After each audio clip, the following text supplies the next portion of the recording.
बिस्मिल्लाहिर्रहमानिर्रहीम। अस्सलाम वालेकुम। हमारे चैनल में खुश आमदीद। जैसे ही वो मुझे इस जगह लाया तो मेरे होश उड़ गए थे। मैं बहुत बुरी तरह फंस गई थी। मैं इससे कुछ भी नहीं कह सकती थी। वो मेरा हाथ थाम कर कहने लगा कि तुम इतनी बौखला क्यों रही हो, जैसे ये सब कुछ पहली दफा हो रहा है। उसकी बात सुनकर मेरे होश उड़ गए थे। मैं कांपती आवाज के साथ उससे कहने लगी कि देखो, ये सब कुछ नहीं करना चाहिए, ये सब गलत है। जब वो कहने लगा कि पहले तो तुमने कभी भी इनकार नहीं किया था, बल्कि तुम ही पहल करती थीं, पर अब तुम्हें क्या हो गया है?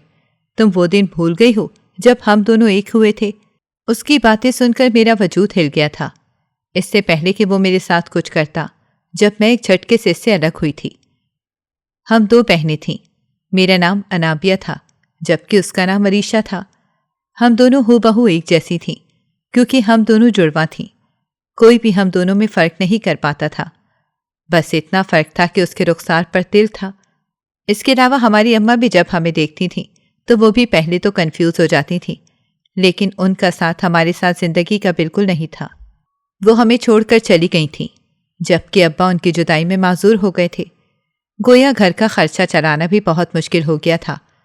अगर मैं अपनी बात करूं तो मैं इतनी ज़हीन नहीं थी, लेकिन मैं घर के सारे कामकाज संभाल लेती थी, जबकि अरीशा बेहद ज़हीन थी। वो पढ़ाई में भी मुझसे ज़्यादा तेज़ थी। इसी वजह से इसे बहुत अच्छी जॉब मिल गई थी। वो जॉब करने जाती थी, जबकि मैं घर में अब्बा को संभालती थी। मैंने कभी भी उसके साथ किसी भी किस्म की लड़ाई नहीं की थी। वो भी जितनी भी तनख्वाह होती थी उसमें से आधा हिस्सा मुझे देती थी, जबकि मैं भी उसके लिए गरम गरम खाना तैयार करके रखती थी। इस तरह हम दोनों बहनें काफ़ी आराम से एक दूसरे के साथ रह रही थीं।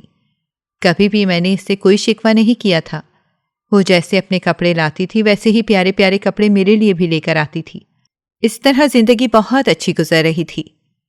पर मैं कहाँ जानती थी कि एक ऐसा मोड़ आएगा जिससे हमारी जिंदगी इतनी बदल जाएगी।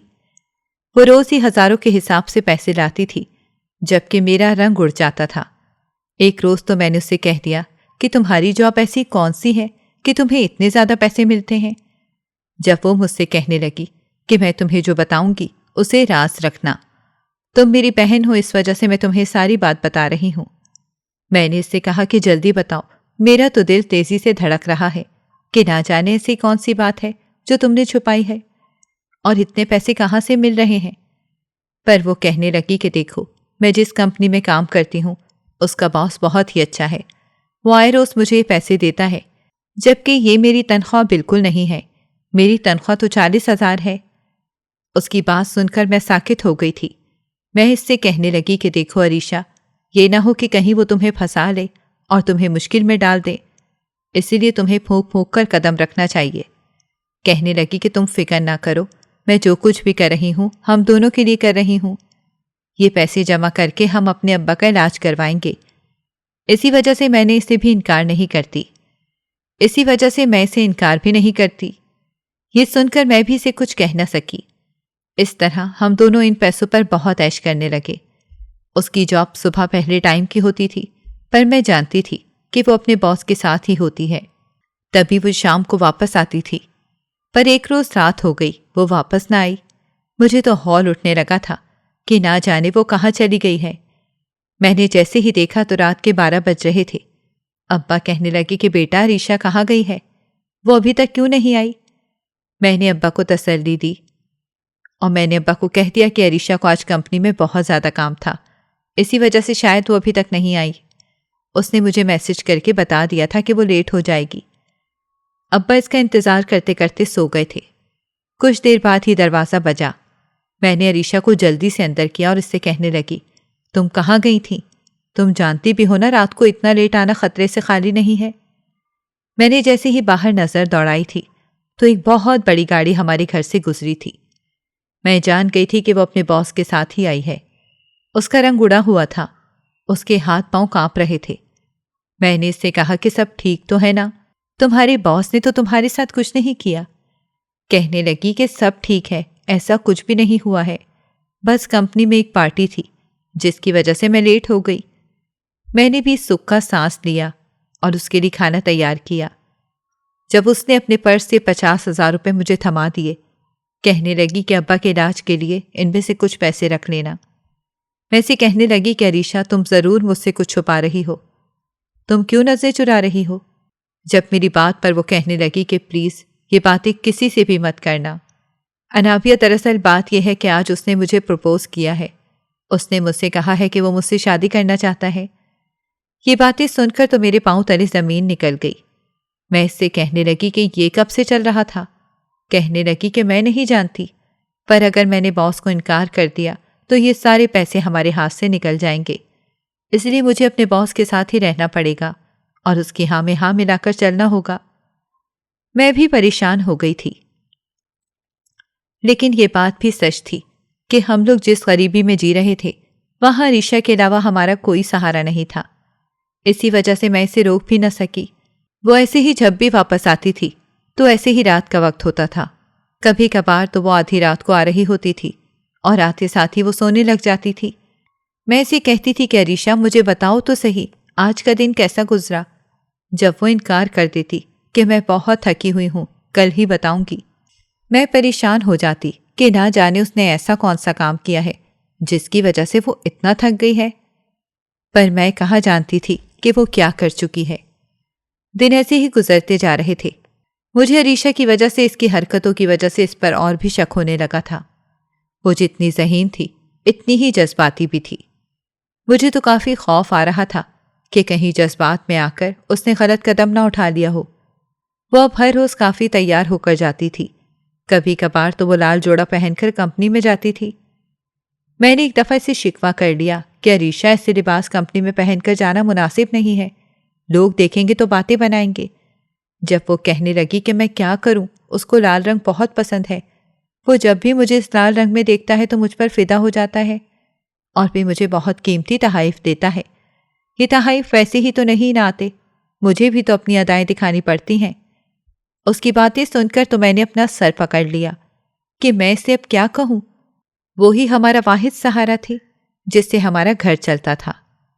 मैं इसे कुछ भी नहीं कह सकती थी, क्योंकि अगर मैं इससे जरा भी गुस्सा करती तो उसने मूड बना लेना था। इसीलिए मैंने भी अपना मुंह सी लिया था। पर अब ये सब कुछ अब्बा की नज़रों से भी बचा न रहा। अब्बा को भी इस पर शक होने लगा था, क्योंकि उस रोज़ अब्बा ने अरीशा को तैयार होकर जाते हुए देख लिया था। अब्बा मुझसे कहने लगे कि अरीशा से तैयार होकर कहाँ जा रही है? मैंने तो कभी तुम दोनों को इतना तैयार होकर कहीं जाते नहीं देखा। मैंने अब्बा को समझाया कि उसकी पार्टी है, इसीलिए शायद वो तैयार होकर गई है। अब्बा भी परेशान हो गए थे। वो बेबस थे क्योंकि वो माजूर थे, चल फिर नहीं सकते थे। एक ही जगह तो वो बैठे रहते थे। वो भी घर के कोने में पड़े रहते थे। इन्हें कुछ भी नहीं पता था कि घर में क्या चल रहा है। पर अब इन्हें भी कहीं ना कहीं शक हो गया था। मुझसे कहने लगे कि देखो, तुम काफ़ी समझदार हो, लेकिन अरीशा बहुत जज्बाती है, इस पर नज़र रखा करो कि कहीं वो जज्बात में आकर कोई गलत कदम ना उठा ले। मैंने अब्बा को समझाया कि देखें, ऐसा कुछ भी नहीं होगा। ये बात सच थी कि अरीशा बहुत ही बेबाक हो गई थी, जबकि मैं तो घर से बाहर कदम निकालने पर भी कतराती थी। लेकिन अरीशा को अब कोई डर और खौफ नहीं था, जिसकी वजह से वो कुछ भी कर जाती थी। उस रोज़ वो जैसे ही आई तो कहने लगी कि अनाबिया, हमें शॉपिंग पर जाना है। उसकी बात सुनकर मैं बोली कि अचानक से शॉपिंग कहाँ से आ गई? पर वो कहने लगी कि देखो, मेरे बॉस ने बहुत आला पार्टी रखी है जिसके लिए मुझे कपड़े खरीदने हैं। मैंने उससे कहा कि हमारे घर में हर किस्म के कपड़े पड़े हैं। जब वो कहने लगी कि नहीं, वो कपड़े तो किसी काम के नहीं हैं, अब मुझे तो बड़े लोगों वाले कपड़े लेने हैं, क्योंकि वो पार्टी बहुत ही शानदार है, तुम समझ रही हो, और वहां मुझे पूरे एक दिन के लिए बॉस के साथ ही जाना होगा। उसकी बात पर तो मेरे सर पर आसमान गिर गया था कि ये उसने कैसे कह दिया कि वो एक दिन के लिए घर से बाहर रहेगी। देखो, अगर अब्बा को पता चल गया कि तुम एक दिन के लिए घर से बाहर रहोगी और रात भी बाहर ही गुजारोगी तो कोहराम मच जाएगा। प्लीज़ ऐसा मत करो और कोशिश करो कि रात को ना रुको, जल्दी से घर वापस आ जाओ। वो कहने लगी कि तुम्हें पता तो है मुझे कितने पापड़ बेलने पड़ते हैं, ये भी एक कुर्बानी ही है जो मुझे देनी ही होगी, वरना फिर वो सब पैसे भी नहीं मिलेंगे। उसने जैसे मुझे ताना दिया था, मैं भी चुप हो गई थी, लेकिन अंदर ही अंदर एक डर सा बैठ गया था। न जाने मुझे क्यों ऐसा लग रहा था जैसे कुछ गलत होने वाला हो। मैं उसके साथ जैसे ही शॉपिंग पर गई, उसने जो कपड़े खरीदे थे वो देखकर तो शर्म से मैं पानी पानी हो गई थी। मेरी बहन ने कभी भी ऐसे कपड़े नहीं पहने थे। हम लोग वहां बहुत बाहया थीं। मैंने अरीशा को कहा कि देखो ये सब कुछ बहुत गलत हो रहा है। कहने लगी कि देखो वो पार्टी भी बहुत आला है, उसके लिए ऐसी ही शॉपिंग होती है। मैंने इसे उसके हाल पर छोड़ दिया। हम वापस घर आ गई। वो अब तैयार होकर जाने वाली थी, लेकिन मैंने फैसला कर लिया था कि मैं जान कर रहूंगी कि आखिर उसके और उसके बॉस के बीच क्या चल रहा है। इसी वजह से मैंने उसके लिए चाय बनाई थी। सर्दियों के दिन थे। अरीशा ने मुझसे चाय मांगी थी, लेकिन चाय के अंदर मैंने नींद की दवा मिला दी थी, जिसकी वजह से वो तैयार होने से पहले ही नींद की वादी में खो गई थी। मैंने दिल में उससे माफ़ी मांगी कि मुझे माफ़ कर दो, लेकिन ये सब तुम्हारी खातिर ही कर रही हूं। मैं तुम्हें गलत रास्ते में भटकने नहीं दे सकती।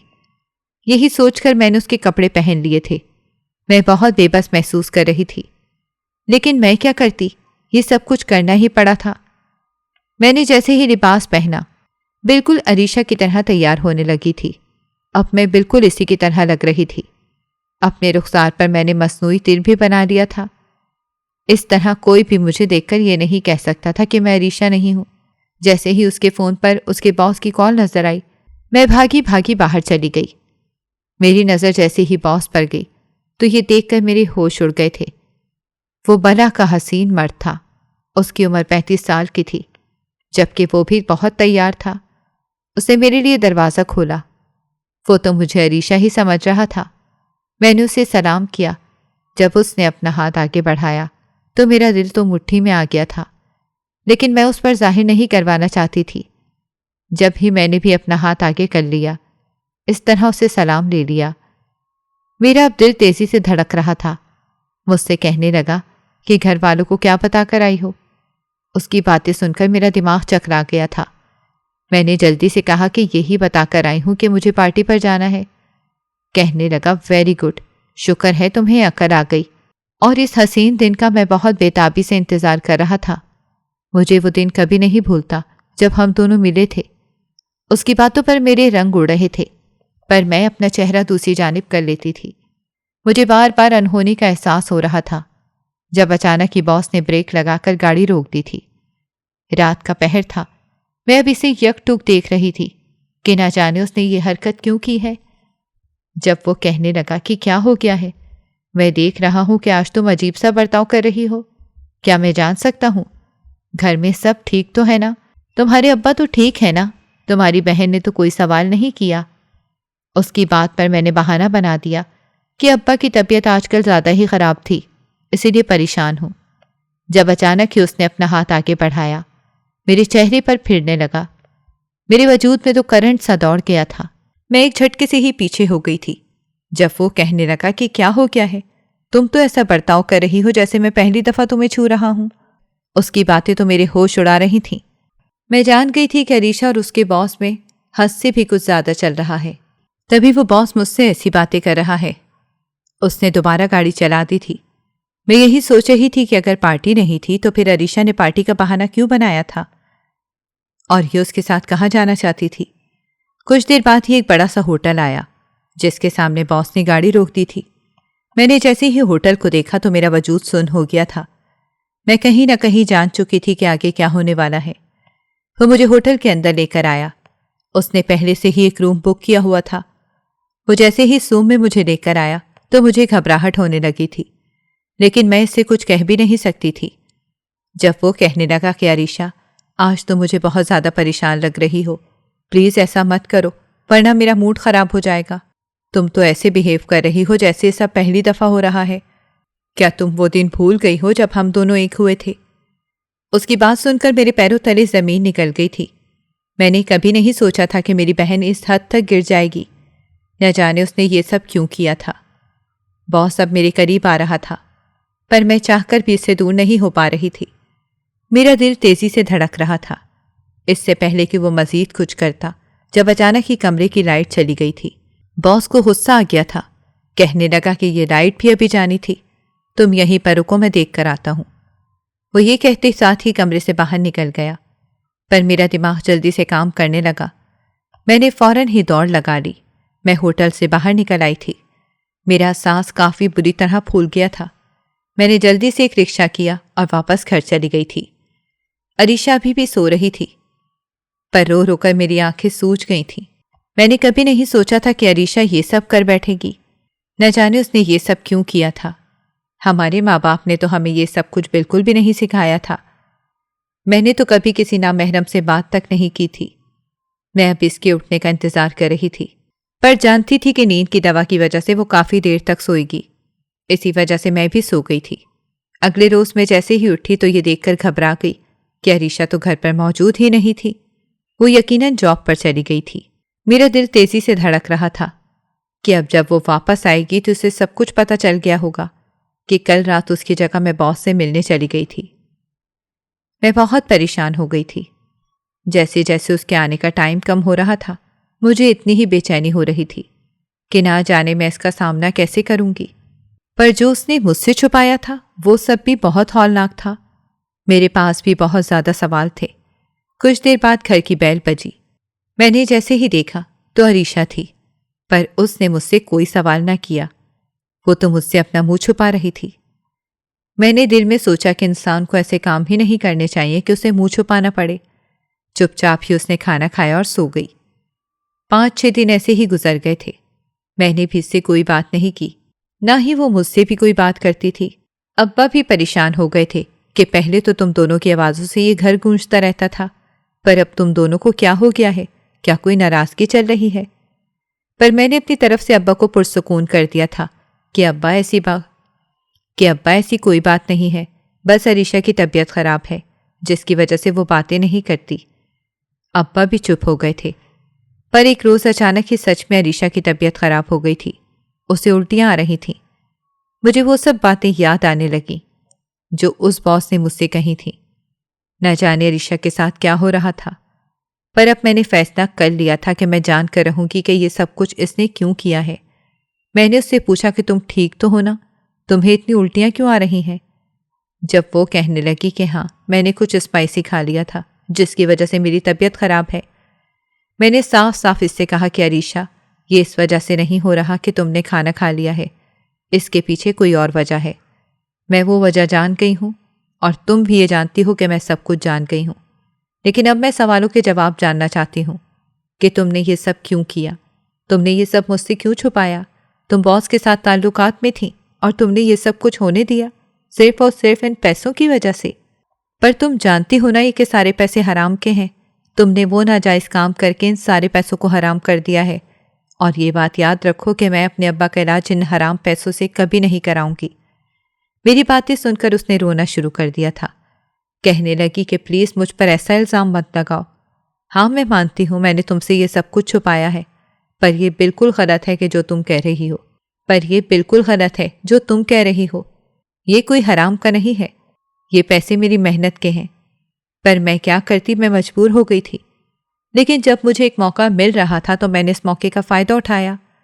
अब तुम मेरी खुदगर्जी समझो या कुछ और, मुझे कोई फ़र्क नहीं पड़ेगा। उसकी बातें सुनकर मैं परेशान हो गई थी कि वो टस से मस न हुई। उसने इतना बड़ा काम कर दिया, पर इसे ज़रा भी शिकवा नहीं था। उसे कोई शर्मिंदगी नहीं थी। मैं इसे कहने लगी कि तुम इस हराम काम को अपनी मेहनत कह रही हो। कहने लगी कि यह हराम काम नहीं था। मैंने बॉस से शादी की थी। वो शादीशुदा है। वो मेरा शौहर है। मुझे ऐसे लगा जैसे किसी ने मुझे किसी दलदल में फेंक दिया हो। मेरे अपने सामने मेरी अपनी बहन खड़ी थी जो मुझसे अपनी शादी की सच्चाई बयान कर रही थी, पर मुझे उस पर यकीन नहीं आ रहा था। मैंने इससे कहा कि अरीशा, अगर अब्बा ने ये सब सुन लिया तो वो शायद हमें छोड़कर चले जाएं। प्लीज़ कह दो कि ये सब झूठ है। तुम मेरे साथ कोई प्रैंक कर रही हो। वो कहने लगी कि देखो अनाबिया, ये सब सच है। मैंने इससे शादी की थी। मैं रोज़ रात को इसी के साथ होती थी। प्लीज़, मैंने तुमसे ये सब कुछ छुपाया और मैं तुम्हें वक्त आने पर सब कुछ बता देना चाहती थी। उसकी बात सुनकर मैं खामोश हो गई थी। मुझे समझ नहीं आ रही थी कि मैं इससे क्या कहती। मैं बहुत ज़्यादा नर्वस थी क्योंकि मेरे ऊपर बहुत बोझ सवार था। मैं एक तरफ तुम्हें देखती थी जिसकी आंखों में मेरे लिए एतबार ही एतबार था, जो मुझे बहुत ऊंचा देखना चाहती थी, जबकि दूसरी तरफ मैं अपने अब्बा की माजूरी देखती थी। मैंने फैसला कर लिया था कि मैं कुछ भी कर जाऊंगी। पर उस दिन बॉस ने जैसे ही मुझे बुलाया और मेरा इंटरव्यू लिया तो कहने लगे कि देखो, हम फ्रेशर्स को अपनी जॉब पर नहीं रखते। आपके लिए ये जॉब बिल्कुल नहीं है। मैं जान गई थी कि अब मुझे जॉब नहीं मिलेगी। मैं बहुत मायूस हो गई थी। इसी मायूसी के साथ ही मैं वापस आ गई थी। पर तुम बहुत खुश थीं। अब्बा भी बहुत खुश थे, क्योंकि तुम दोनों को मेरी काबिलियत पर पूरा यकीन था। अब्बा ने मुझसे कहा कि बेटा, यकीनन तुम्हारी जॉब लग गई होगी। पर तुमने तो मुझसे कुछ कहा ही नहीं और फौरन ही मिठाई मेरे मुंह में डाल दी और कहने लगी कि मुबारक हो, मुबारक हो। फिर मैं क्या कहती कि मुझे जॉब नहीं मिली? मैं कहना चाहती थी, तुम ये सब मत करो, मुझे मिठाई मत खिलाओ, क्योंकि मुझे जॉब नहीं मिली। क्योंकि तुम दोनों के चेहरे पर वो खुशी देखकर मैंने झूठ कह दिया और तुम दोनों को कह दिया कि हाँ, मुझे बहुत अच्छी जॉब मिली है। इस तरह हमारा घर खुशी से झूम गया था। तुमने मेरे कपड़े अपने हाथों से प्रेस किए थे और अगले दिन भी तुमने मुझे सुबह सुबह उठा दिया था। पर जैसे ही मैं सुबह उठी तो यही सोचने लगी कि मैं कहाँ जाऊंगी, मुझे तो जॉब ही नहीं मिली। पर तुमने ज़बरदस्ती मुझे वॉशरूम में भेज दिया कि आज मेरी जॉब का पहला दिन है, कहीं मैं लेट ना हो जाऊं।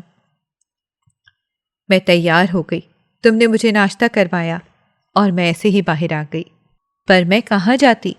मेरी आंखों में कोई ख्वाब ही नहीं था, क्योंकि मेरे सारे ख्वाब तो तभी टूट गए थे जब मुझे पता चला था कि मुझे जॉब नहीं मिल सकती, क्योंकि मैं फ्रेशर हूँ। पर मैंने सोच लिया था कि मैं दोबारा से इस कंपनी में जाकर अपनी किस्मत फिर से आजमाऊंगी। मैं जैसे ही वहां गई तो बॉस कहने लगा कि आप फिर से आ गई हो, आपको कहा है ना कि आपको जॉब नहीं मिलेगी। मैंने से कहा कि मैं कोई भी जॉब कर लूंगी, आप मुझे बता सकते हैं। इसके अलावा आपके पास कौन सी जॉब है? मैं हर किस्म की जॉब के लिए तैयार हूँ। वो उससे कहने लगा कि इतनी भी क्या मजबूरी है कि आपको हर किस्म की जॉब चाहिए। पर मैंने बॉस को दो टोक कह दिया था कि देखें, मैं अपनी मजबूरी आपको बताकर अपनी बेबसी का मजाक नहीं उड़वाना चाहती। अगर आपने मुझे काम देना है तो दें। बॉस कहने लगा कि जॉब तो है, पर इस कंपनी में बिल्कुल नहीं होगी, उसके लिए आपको मेरे घर आना पड़ेगा। उसकी बात सुनकर मेरा दिल कांप गया था, पर मैं देखना चाहती थी कि आखिर ऐसी कौन सी जॉब है, क्योंकि मुझे लगता था कि बॉस मुझे सिर्फ तंग करने के लिए सब कह रहा है और यकीनन वो जॉब कोई अच्छी ही होगी। इसलिए मैंने उसे कह दिया था कि ठीक है, मैं आ जाऊंगी। इस तरह सारा दिन मैं इसी कंपनी में बैठी रही और अगले दिन मैं उसके घर चली गई थी। उसके घर उसकी एक छोटी सी बहन थी जो कि ज़हनी तौर पर मासूर थी। बॉस मुझसे कहने लगा कि तुमने ये जॉब करनी है कि मेरी बहन को ठीक कर देना है। सारा दिन तुमने इसके साथ बातें करनी है। ये जैसे जैसे ठीक होती जाएगी मैं इतना ही खुश होता जाऊंगा, और ये जब खुश होगी तो मैं तुम्हें बहुत ज़्यादा पैसा दूंगा और वही तुम्हारी तनख्वाह होगी। मैंने जैसे ही इसकी बात सुनी तो हैरान हो गई थी। कभी नहीं सोचा था कि ये मेरी जॉब होगी। मुझे तो कुछ और ही समझ लग रही थी, जैसे वो बॉस मुझे कोई गंदी जॉब दे देगा। पर मैं खुश हो गई थी। मैं अब इसकी बहन को बहुत खुश करती थी। कभी कभार तो मैं जोकर भी बन जाती थी और इसे बहुत हंसाती थी। वो भी जब अपनी बहन को खुश देखता था तो खुद भी खुश हो जाता था। पर एक रोज पहले ही उस दिन मुझे उसने हजारों रुपए दे दिए। मैंने जैसे ही वो पैसे देखे तो मुझे अपनी आंखों पर यकीन नहीं आया। मैं फौरन घर आ गई थी। मैंने वो तुम्हें दिए तो तुम भी बहुत ज्यादा खुश हो गई थी। इस तरह अब रोज ही वो मुझे ज्यादा पैसे दे देता था। कभी कभार तो वो मुझे तहाइफ भी देने लगा था और कहने लगा कि तुमने मेरी बहन को बहुत ठीक कर दिया है। पर मैं कहाँ जानती थी कि मेरी ये बहुत बड़ी गलती है, क्योंकि एक रोज उसकी बहन ने मुझे भाभी बुलाना शुरू कर दिया था। फिर एक रोज कहने लगी कि मुझे आपकी शादी की तस्वीरें देखनी है। ये सुनकर मेरा रंग उड़ गया था। बॉस भी बहुत परेशान हो गया था। इसी परेशानी में वो अपनी बहन पर चिल्लाने लगा था और इस पर गुस्सा होने लगा जब फिर से उसकी बहन की तबीयत खराब हो गई। मैंने बॉस को बहुत डांटा कि आपने मेरे किए किराए पर पानी फेर दिया है। अब मैं फिर से इसकी बहन को ठीक करने लगी थी, पर अब इसके दिमाग पर एक ही बात सवार हो गई थी कि मुझे शादी की तस्वीरें देखनी है। बॉस तंग आ गया था। उसने फैसला कर लिया था और इस तरह हम दोनों की शादी हो गई थी। उसने मुझसे कहा था कि देखो, ये सब कुछ मैंने अपनी बहन की खातिर किया है। इस दिन मैं बहुत घबरा गई थी। मैं जैसे ही घर आई थी तो तुमने भी मुझसे वजह पूछी थी कि मैं इतनी घबराई हुई क्यों हूं। पर मैं तुमसे क्या कहती। इस तरह मैं इस लड़की की भाभी बन गई थी। मैं जब भी इससे दूर होती थी यही कहती थी कि भाभी मुझसे दूर मत जाएं। मैंने बॉस से यही शर्त रखी थी कि मैं कभी भी इस घर में नहीं रहूंगी। मैं वापस अपने घर आ जाया करूंगी। यूं आहिस्ता आहिस्ता उसको मुझसे मोहब्बत हो गई। उसे पता ही नहीं चला और इस तरह उसने मुझसे इजहार कर लिया कि वो मुझसे मोहब्बत करने लगा है। ये सुनकर मेरा रंग उड़ गया था। मुझ पर ट्रांस सी कैफियत तारी हो गई थी कि अब मैं क्या करूं। मैंने इसकी मिन्नतें की कि ये मत भूले कि मैंने ये शादी किस लिए की थी, पर वो कहने लगा कि मैं तुम्हें कभी नहीं छोड़ सकता। उसकी बातें सुनकर मैं परेशान हो गई थी। बॉस ने भी फैसला कर लिया कि अब वो मेरे घर का सारा खर्चा उठाएगा। इस तरह मैं भी तैयार हो गई थी और आहिस्ता आहिस्ता हम दोनों के बीच एक रिश्ता कायम हो गया था। मैं भी अब उसके करीब जाने लगी थी। शायद वो इस रिश्ते की वजह से ही ये सब हो रहा था। हम दोनों के बीच दूरियां कम हो गई थीं, पर नन ने इस सब में काफी साथ दिया था। वो बिल्कुल ठीक हो गई थी, जिसकी वजह से बॉस और भी ज्यादा मेहनत करने लगा था। इसे मुझ पर यकीन था। वो यही चाहता था कि मैं इसके साथ घर पर ही रहूं, पर मैं ऐसा कुछ नहीं कर सकती थी क्योंकि मुझे तुम सब का ख्याल था। उस रोज भी उसने मुझे मिलने का कहा था, पर मैं तुमसे क्या कहती, इसीलिए जैसे ही बहाना बना दिया कि मैं पार्टी पे जा रही हूं। पर असल में शौहर ने सरप्राइज प्लान करा था और मुझसे मिलने का कहा था, पर तुमने मुझ पर शक किया, इसी वजह से मेरी जगह तुम वहां चली गई। अगले रोज मैं जैसे ही इनसे मिलने गई थी तो वो कहने लगा कि तुम कहाँ चली गई थी, तुमने ये हरकत क्यों की, कि तुम रात को वापस क्यों गई थी। जबकि मैं परेशान हो गई थी तो उससे कहने लगी कि मैं तो तुमसे मिली ही नहीं। उसका सर चकरा गया था, पर मैं सारा मामला जान गई थी। लेकिन उससे मैं क्या कहती। मैंने उसे झूठ कह दिया कि मेरे अब्बा की तबीयत अचानक से बिगड़ गई थी, जिसकी वजह से मैं फौरन ही वापस चली गई थी। मैं इस बात पर भी परेशान थी कि तुम्हें जो सच्चाई पता चली है वो आधी सच्चाई है, लेकिन पूरी सच्चाई बयान करने की मुझ में सकत ही नहीं थी। इसी वजह से ना तुमने मुझसे कोई बात की और ना ही मैंने तुम्हें कोई सफाई देने की कोशिश की, जिसकी वजह से हम दोनों के बीच ये गलतफहमी की दीवार मजीद मजबूत होती गई। अपनी बहन की ये रुदात सुनी तो मैं खूब रोने लग गई। मैं उसके गले लग गई थी, लेकिन मुझे उस पर बहुत गुस्सा आ रहा था क्योंकि उसने ये बड़ा कदम मेरे फैसले के बगैर उठा लिया था। लेकिन वो मुझसे ज्यादा परेशान थी कि वो क्या करती। अब उसकी तबीयत खराब हो गई थी, वो उम्मीद से थी। मैं जानती थी कि उसने गुनाह का काम नहीं किया है। मैंने बहुत सुख का सांस लिया था। मैंने उसे हौसला दिया था कि देखो, अब तुम्हें फिक्र करने की कोई ज़रूरत नहीं है।